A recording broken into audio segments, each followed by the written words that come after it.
And again, you see what's going on, how NATO keeps that little clown boy, Stoltenberg, just yesterday, more weapons, more weapons, more weapons. The UK just came out today that we're going to keep sending more weapons, more weapons, more weapons. And you mentioned about the Gulf of Tonkin, that lying little lowlife McNamara lied, that arrogant guy, about it happening. And again, what the hell are we doing in the Gulf of Tonkin? What if the Vietnamese were in the Gulf of Mexico? Exactly. You know, I'm an American. I believe in the founding fathers like George Washington. You read his farewell address. Do not become involved in any foreign entanglements, particularly what's going on in Europe. This stuff has been going on for centuries between these people. Exactly. We're not going to solve them, and they're not our problems.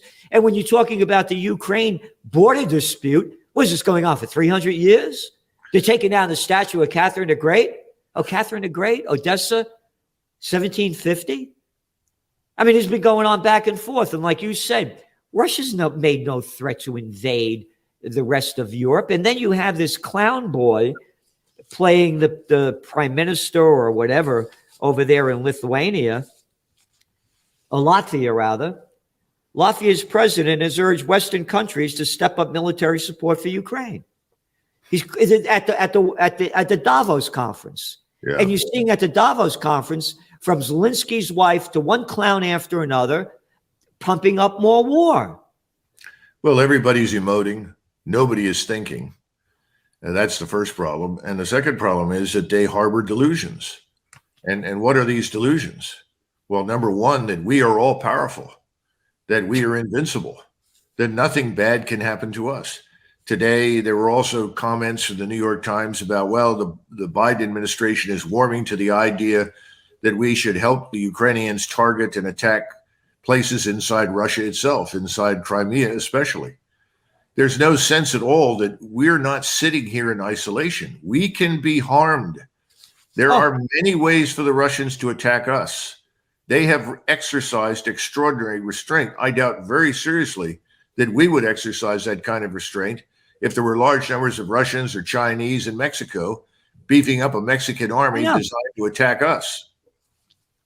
You know, this is the magazine, the Trends Journal, and it used to be a quarterly. Spring 2014, when the United States started the overthrow of, this is an article by Dr. Paul Craig Roberts, former Assistant Treasury Secretary under Ronald Reagan. Washington is driving the world to the final war. World hegemony is not a right America has earned. He goes on to say, Washington concluded that Russia needed to be confronted with or distracted by problems that would leave the Russian government less confident or able to counter Washington's aggression elsewhere. Ukraine presented the perfect opportunity for Washington to advance its hegemonic agenda. In a speech at the National Press Club last December, which was December 2013, Assistant Secretary of State Victoria Nuland boasted that Washington had invested $5 billion in non-governmental organizations in Ukraine for the purpose of NGOs to teach democracy. You remember that. You remember her speech. Yeah, people have no idea. They have no idea. These are the unelected bureaucrats who are making policy. And I don't really think, quite frankly, President Biden is even remotely involved in any of this. I think he just is handed things to read, and he reads it into the teleprompter or the television cameras.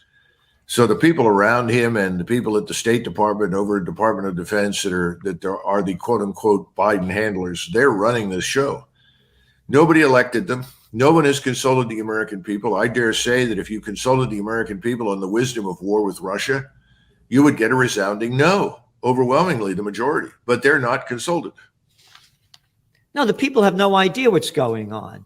They got to, CNN keeps running this article about this guy, Walsh or whatever, that killed his wife. What do I care about this stuff? That's not news. Elvis Presley's daughter died. Great. That's good for entertainment news, but don't tell me that's news. A football player gets tackled and gets a heart attack, and it's news for a week and a half. But the people don't have a clue what's going on. It distracts everyone from what's really important. Yeah. Here, you ready? Yep. UK to go further in support of Ukraine. The United Kingdom is set to provide Ukraine with more than 200 armored vehicles in addition to a batch of Challenger 2 main battle tanks. This is today. It's one after another. They keep ramping this up. And you ready for this one? As I said, they're preparing us for nuclear war. This just came out today. Study, this is like you're talking to a 6-year-old. Study identifies best place to hide from nuclear blast shockwave. The corner of a room is the safest spot to hide from the massive shockwave caused by a nuclear explosion. You ready? Scientists from Cyprus have discovered after running computer simulation of the catastrophic event. Scientists from Cyprus? How about clowns from Disneyland? Who the hell are you talking to? Yeah, it's depressing. It's depressing, but it probably will get far less attention than Lisa Presley's demise. Yeah. Because Americans don't understand what's at stake. You know, we need all these billionaires, not a penny for peace. Where are the peace movements? You know, I had the rally up here. I had, Judge Napolitano, Scott Ritter, Gary Null, and Phil Giraldi. People don't know who Phil Giraldi is, but he's a former top CIA guy that goes into Bush's office and shows them the facts. There's no weapons of mass destruction in Iraq. And Bush tells him to get out of here, leave the office. And Giraldi, being a real man, quit. We sent out several thousand press releases over the course of 3 weeks. The streets were packed here. Zero coverage. But if I had a rally to support Ukraine and put up a Ukrainian flags everywhere, it would have been great news coverage. Of course. So what do you suggest? What do you suggest we do to stop this? I think that the right in the country, as opposed to the left, I'm talking about, and the right has to be defined simply as Americans who care about and love their country.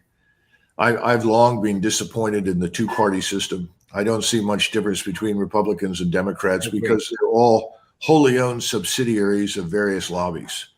And as wholly owned subsidiaries of various lobbies. Perfectly said. Go on, I'm sorry. And as a result, we no longer have people in Washington representing the interests of the American people. And I felt strongly that we should have a new party completely. And I think we would attract large numbers of Democrats as well as Republicans into it if we made clear what we want to do with this party, what the platform would be.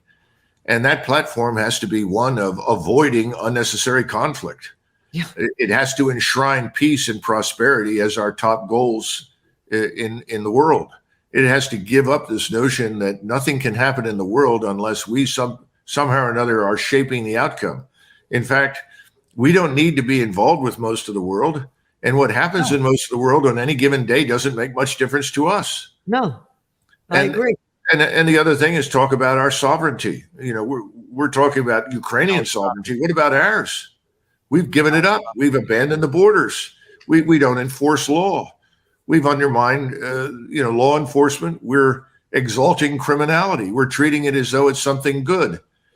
This all has to go away. But the only way to get rid of it is to build a new platform. And that platform has to have media. In other words, you've got to develop the alternative to what is dominating us in the mainstream. Call it a free speech platform or a confederation of platforms, whatever you want. I don't see anybody on the right with any money stepping forward to do anything. I know. That's what I was saying. So here's my suggestion. RFK Jr. for president and Judge Andrew Napolitano for vice president.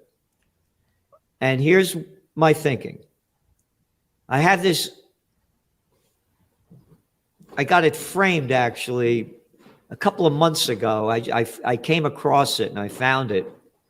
And it's from the Daily News.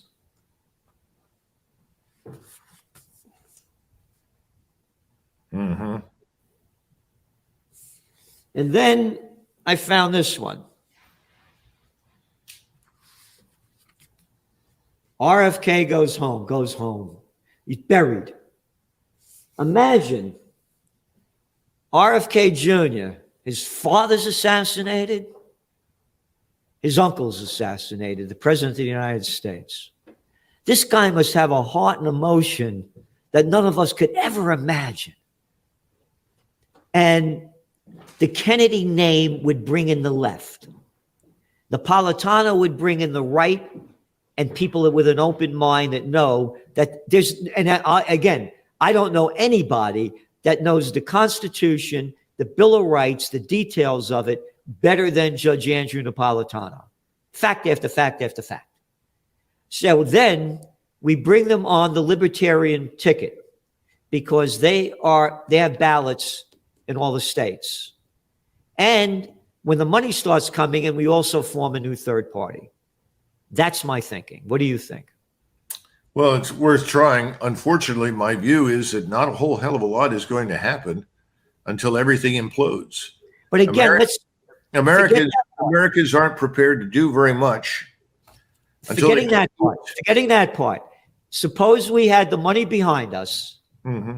and the power behind us to get RFK Jr. and Judge Napolitano to run. What do you think their opportunity, the chances of, if we had the money behind us, for them to win? Without the collapse financially and economically, no chance. You don't think they could defeat them? No. You have to have the financial collision first, the collision with reality, that you can't simply spend money that you don't have. You cannot continue to engage in these wealth transfers. Well, that would be part of their platform. And again, but Americans have to go through, I'm sorry to say, this crucible. I think they're going to have to suffer.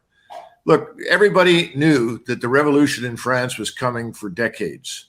Nothing happened for decades until the people of Paris in 1789 could not afford to buy bread.